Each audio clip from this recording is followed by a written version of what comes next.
नगर पालिक निगम भिलाई के वार्ड क्रमांक 30 कैंप 1 श्री राम जानकी मंदिर प्रांगण में मंदिर समिति के द्वारा क्षेत्रवासियों के जीवन को सफल बनाने के उद्देश्य से श्री राम कथा का 10 दिवसीय आयोजन किया गया, जिसमें प्रतिदिन अयोध्या से पधारे श्री राम कथावाचक नरेंद्र रामदास जी के श्रीमुख से श्री राम कथा का श्रवण करते हुए सैकड़ों भक्तों ने भक्ति के सागर में खूब गोते लगाए और राम कथा सुनकर प्रभु श्री राम जी के चरित्र का अनुसरण करने का प्रयास करने का प्रण लिया।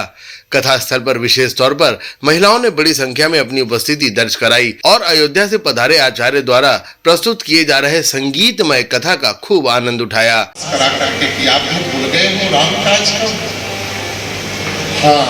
हनुमान मेरे से भूल हो गई, 3 दिशा में बानर भालू भेज दिए गए खोजने के लिए जाने। तब तक अंगद आए हैं, तारा और श्री राम लक्ष्मण आए हैं। तारा और अंगद को नगर के बाहर भेजा गया, समझा करके कुमार को लाया जाए, लेकर के आएंगे। चरणों में नमस्कार। हरऊ कलेश विकार जब दूसरे को बल बुद्धि विद्या देते हैं तो फिर जिनके सलाहकार हनुमान जी हो उसकी बुद्धि बिगड़ जाए और हनुमान जी बने ही रहे, ऐसे कैसे हो सकता है? हनुमान जी ने संभाल लिया। ये है अनुग्रह, ये है कृपा।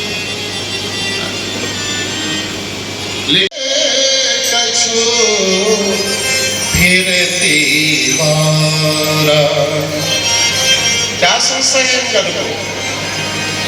संशय यही जो अक्षय को मारा है शोक वाटिका में जाकर के हनुमान जी ने, वो अक्षय से ही भय था अंगद जी को। और ये कथा अलग है, बस प्रवचन विधान होती तो मैं अब विशेष व्याख्या करता, इसलिए हिंट देते जा रहा हूँ। आयोजन समिति द्वारा संपूर्ण व्यवस्था श्री राम जानकी मंदिर प्रांगण कैंप 1 में कराई गई थी, जिससे कथा सुनने आए श्रद्धालुओं को किसी प्रकार की दिक्कत का सामना न करना पड़े।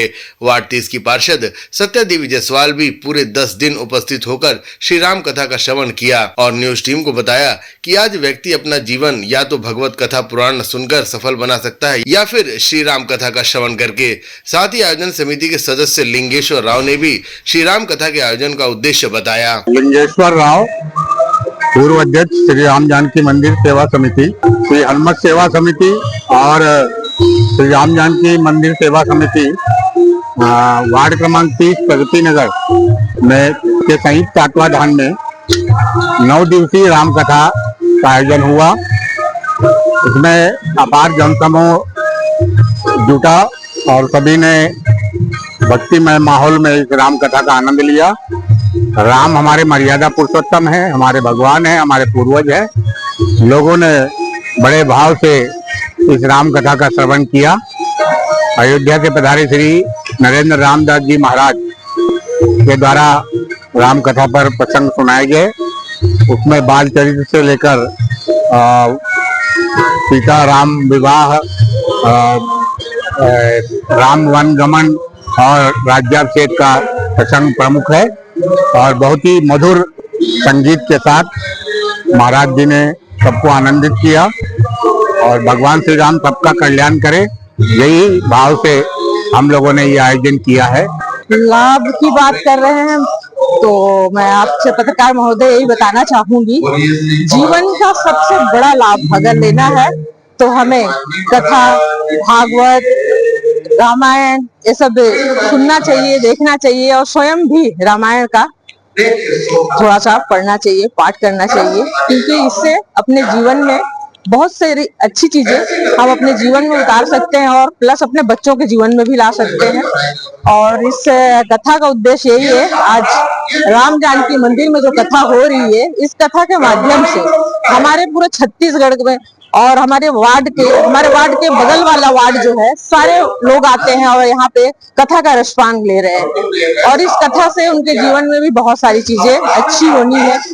और जिस तरह से आप देख रहे हैं भीड़, भाई साहब इस तरह की भीड़ें हैं, इतने धूप होने के बावजूद इस धूप को भी लोग साइड में रख रहे हैं और आ रहे हैं और कथा सुन रहे हैं।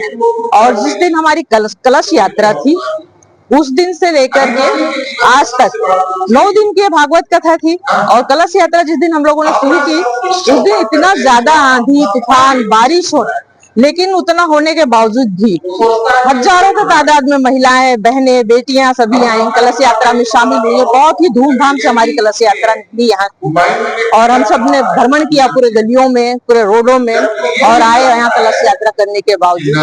और अभी आज हमारे जो संत आए हैं, हमारे जो महंत हैं, ये अयोध्या नगरी से आए हुए हैं और उनकी कथा सुनने के नाम से यहाँ हमारी बहनें, कुछ हमारी माताएं हैं, बुजुर्ग बेटियां हैं और कुछ पिता तुल्य बुजुर्ग बूढ़े लोग भी आए हुए हैं। तो सभी लोग बैठ करके, हम सब एक साथ बैठ करके कथा का रसपान लेते हैं। नगर पालिक निगम भिलाई के वार्ड 30 कैंप 1 में हुए श्री राम कथा के आयोजन से पूरा क्षेत्र ही नहीं बल्कि पूरा भिलाई शहर श्री राम नाम के नारों से गुंजायमान हो उठा। ब्यूरो रिपोर्ट, साथी संदेश लाइव, भिलाई।